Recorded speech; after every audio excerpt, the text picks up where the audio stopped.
High above the city skyline, where glass towers scraped against the fading light, a penthouse glittered like a palace in the clouds. Inside, the air was thick with the scent of imported incense and polished leather. The room was filled with men in tailored suits, their watches gleaming, their smiles sharp with ambition. At the head of the long mahogany table sat Sheikh Omar Al-Rashid, a man whose wealth was measured not in millions, but in billions. A man who could move markets with a gesture, who commanded attention with the weight of his name alone. And on this night, he was about to close a deal worth $250 million. The contract lay before him, spread across the polished surface like scripture on an altar. The golden seal glimmered beneath the light, and intricate Arabic letters flowed across the page in strokes meant to inspire awe. Advisors flanked him, whispering in hushed tones, already drunk on the taste of victory. Every man in that room believed they were witnessing history in the making. But in the corner, almost invisible, stood someone no one noticed. A girl, 10 years old, a child clutching a worn leather journal to her chest. Her name was Ava, the maid's daughter. She had no place in this room of wealth and power. She wore no silk, no jewels, only a faded dress and shoes too small for her feet. Her mother had brought her because there was no one else to watch her that evening, and the girl had been told to stand quietly, to keep to herself, to remain unseen. And for most of the night, she did. But her eyes never left the contract. The sheikh's hand hovered over the page, pen glinting in his fingers. The moment was seconds away. But Ava's small hands tightened around the journal, and her breath quickened. Because she saw something no one else did.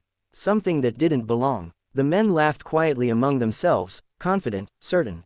The sheikh smiled faintly, prepared to sign. And then, a voice pierced the silence. Soft, high-pitched, but steady. This is a fake. Every head turned. The room froze. For a heartbeat, no one understood where the words had come from. And then their eyes fell upon her. The maid's daughter. The child in the corner. A ripple of confusion spread. A murmur of irritation. How dare she speak? What could a girl know of billion-dollar contracts? But the sheikh raised his hand, silencing the grumbles. His gaze, sharp as steel, fixed on her. What did you say? His voice carried the authority of a man used to being obeyed. Ava's small chin lifted. Her eyes, wide yet unflinching, locked on his. And in flawless Arabic, she repeated. This is a fake. The words landed like a stone in still water, sending shockwaves through the room. Advisors exchanged bewildered glances. Some scoffed, others sneered, a few chuckled, unable to contain their disdain.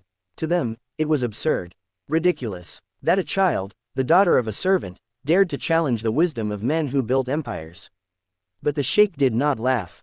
His eyes narrowed. Explain, he commanded. Her small fingers opened the worn journal she carried.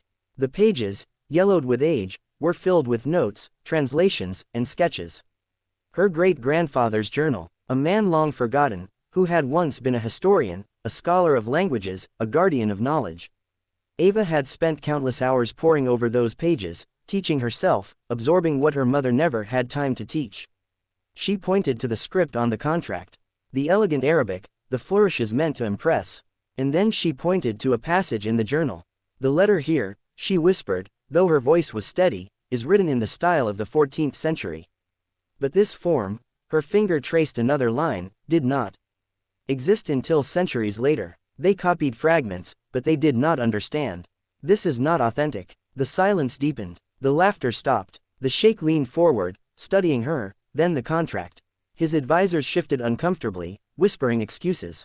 She's mistaken, one insisted. A child doesn't know. But Ava's words cut through them. Look at the seal. All eyes dropped to the golden emblem pressed at the bottom. The design is reversed. Whoever made this knew enough to mimic the calligraphy, but not the tradition. No true scholar would accept this. Her voice trembled at the edges, but her words carried weight. The kind of weight that comes not from arrogance, but from truth. The sheikh's fingers tightened on the pen. His eyes flickered between the child, the journal, and the contract. And then, slowly, he set the pen down. The men around him erupted. Protests, denials, outrage. She's lying. It's a trick. She's a servant's child. How can we trust her? But the sheikh silenced them with a single raised hand. His gaze never left Ava. Read more, he said softly. And so she did. Page by page, she compared the forged words with the notes in her journal. She spoke of inconsistencies, of patterns only a trained eye, or a devoted child, would notice. With each revelation, the truth became undeniable. The contract was a fraud. A masterpiece of deception. A scheme designed to rob the Sheikh of $250 million. The room shifted from arrogance to unease. The advisors who had been so certain now avoided his gaze. The men who had laughed at the girl now sat in silence, their faces pale. But the Sheikh, he was not angry. He was not humiliated. He was impressed. For in that moment, he saw not just a child, not just a maid's daughter, but a mind sharp enough to cut through lies. A voice brave enough to speak truth to power. The would-be fraudsters were escorted out, their plan shattered. The advisors who had failed to notice the deceit were dismissed, their credibility ruined. And in the center of it all stood Ava, clutching her great-grandfather's journal, the echo of her words lingering in the room. This is a fake. But the story did not end there. Because what began as a whisper of truth grew into something far greater. The Sheikh called for her mother. The maid entered, trembling, certain her daughter's outburst had cost them both their livelihood. But instead of fury, the Sheikh's words brought shock. "Your daughter has saved me," he said. "She has saved all of us."